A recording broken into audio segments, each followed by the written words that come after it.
nakikita niya eh. Yun ang nakita niya, nung nakilisnan niya na we were both, the father niya was the politician, I would be the wind beneath. Sarap na mapakinggan, no? The wind beneath.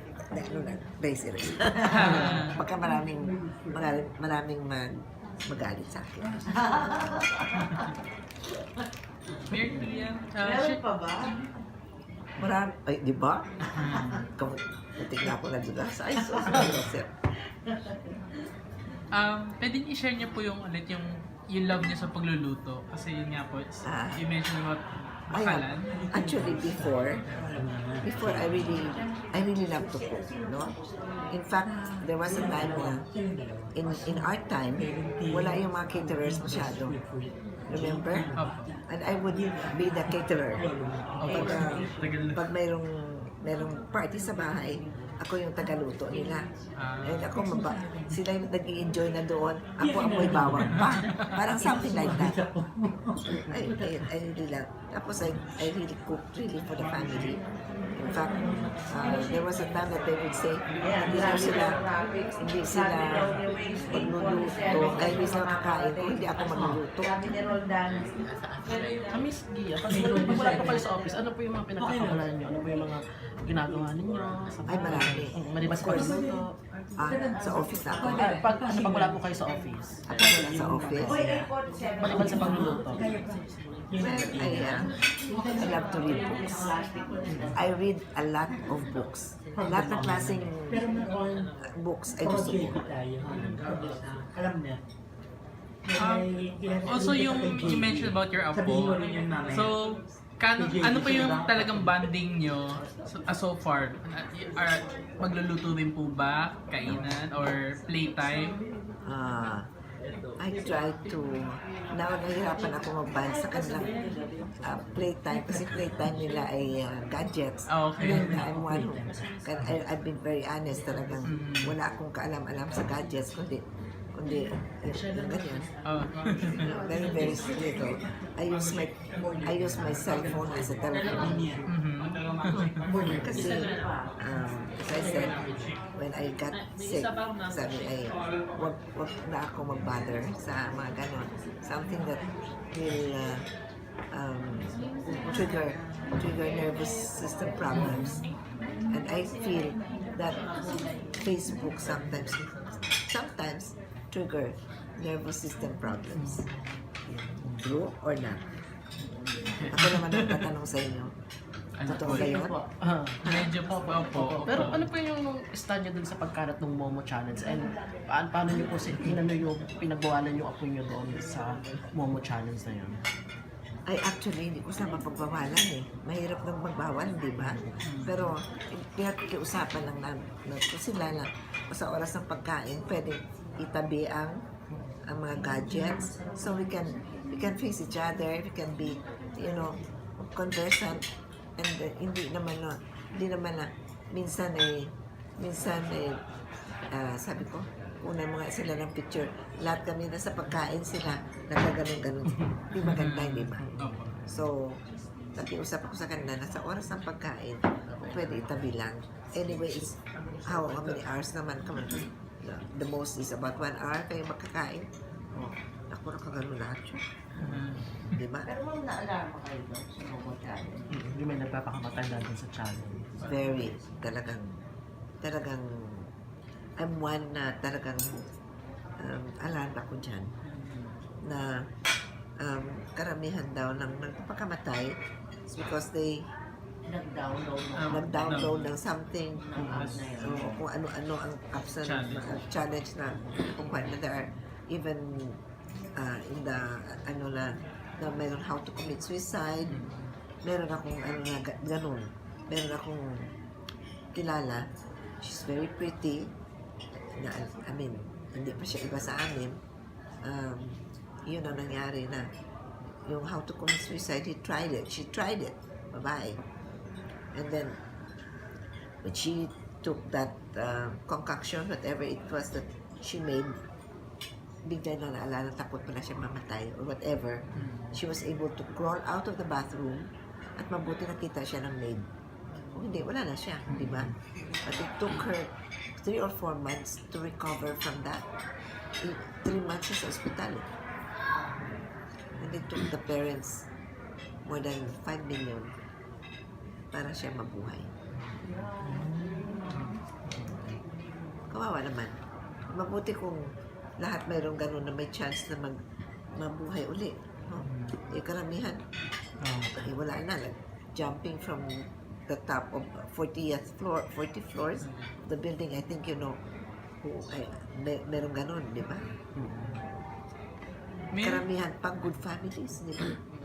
I don't know why. May depression kasi. Depression is a killer disease, illness. It's an illness talaga. Mayor, yung San Juan actually has a very large part, yung pinaglabanan. Di ba? Yung malapit na rin po sa City Hall. So nagkaroon po ba kayo dati ng program na parang yun nga, to ask people to go out, enjoy the park? Kasi since San Juan still have parks na malalaki. I always say that sometimes I feel a little bit sad na we have the museum already there, but our own children, I already told the superintendent and the teachers about it, that before they even go out of San Juan, they should see what is inside San Juan. They should already see the museum that we have built, the park that we have converted from a garbage dump to the park that it is today. At timely po kasi yung museum na yan is also historically linked to an old reservoir ng El Deposito. Deposito. Yes, that's the second museum that has been built there. No? The first one was Museo ng Katipunan. That is the Battle of San Juan del Monte, which was started by then Congressman JV. Siya ang nag-umpisa at nagbigay ng pera sa museum na yun from his, how do you call that? I don't like to call it PIDAP. His congressional funds. I think, would you say na your biggest contribution before you would leave your post is yung pagka-built ng bagong City Hall? Or... Actually, the bagong City Hall was the last project of Senator JV. Okay. That was his last project, and maybe the reason also that he begged me, he asked me to be the mayor after him. Yes. Kasi I never wanted to be in public office. Non-government organization na ako eh. NGO lang, alam ko. Diba? Balikatan sa Kaunlaran National Foundation, Red Cross, yun lang alam kong gagawin. But when JV, last term niya na, siguro about mga 6 months before he ended his term, he asked me, Mami, pwede bang ikaw na ang next mayor? Sabi ko, wala akong alam. Hindi pa ako naging barangay captain. Hindi pa ako naging councilor. How can I be mayor? I don't know anything about public service. Sabi niya, what you've been doing is public service. Non-government organization is public service. Sabi ko, teka muna. I'll pray for it. I will ask for signs. Ang dami kong hiningi na signs. Lahat ng signs hiningi ko. Oo. Ano po yung signs na yun? Sabi ko, kung minsan mag-aasa ko, Lord, give me a sign na pwede ako tumakbo. Give me a white rose today. Talaga? Oo. Ang daming sign na hiningi ko. Finally, I said, okay, last na lang po. Sabi ko, Lord, pupunta ako ulit sa Amerika kasi doon ako nagpagamot nung transverse myelitis na hindi nila alam gamutin dito. So when I I said, pag sinabi ng mga doctors ko doon na pwede akong tumakbo, siguro itatakbo ako. So I went back to the States. They dug up all my records. When was that? 2009. 10 years ago. Before the election of 2010. And then, yung doctor ko doon, si Dr. Betty Sullivan, she's also a Filipina. She heads the, I think she second siya sa ano to, neurology department ng University of Chicago. A Filipino. Sabi nga nila sa akin, punta ka sa Amerika, yung pala, Pilipina din ang doktor mo. Sabi ko, but they're the best there. Magaling ang mga doktor natin. She was when she was in UST, she was summa cum laude. Then she went to Columbia University, practiced there. Then Chicago got her, at doon siya ang nag-put up ng team na naging nag-ano sa akin, nag-attend sa akin. I thought I'll never walk again. I thought really that I'll never walk again. But I did. Ngayon, And in then terms, ano po yung advice niya na i-push niya raw? Sabi ko, Doctor, can I, in-examine muna nila ako. And she even put me in yung kanyang mga estudyante na mga, or bago mag-graduate ng mga doctors sa neurology. Intern. Oo, Internship. mga intern na pinatingnan nila ako. And sabi ng mga interns, we cannot believe that she has been sick. You said she was that sick? I can't believe it. I couldn't believe it myself, sabi ko. Na I was walking. I thought I'll never walk again. Then I said, Doctor, you think I can run for mayor? Sabi niya, you promise, can you handle stress? I said, like what they said to you before.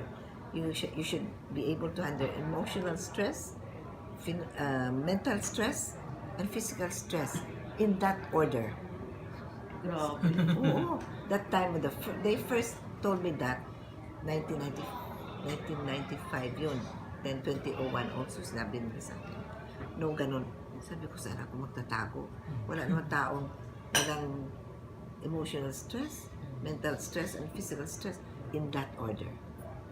Why emotional stress ang una-una? Kasi pag emotionally stressed ka, you cannot eat, you cannot sleep. Hindi ba ganun?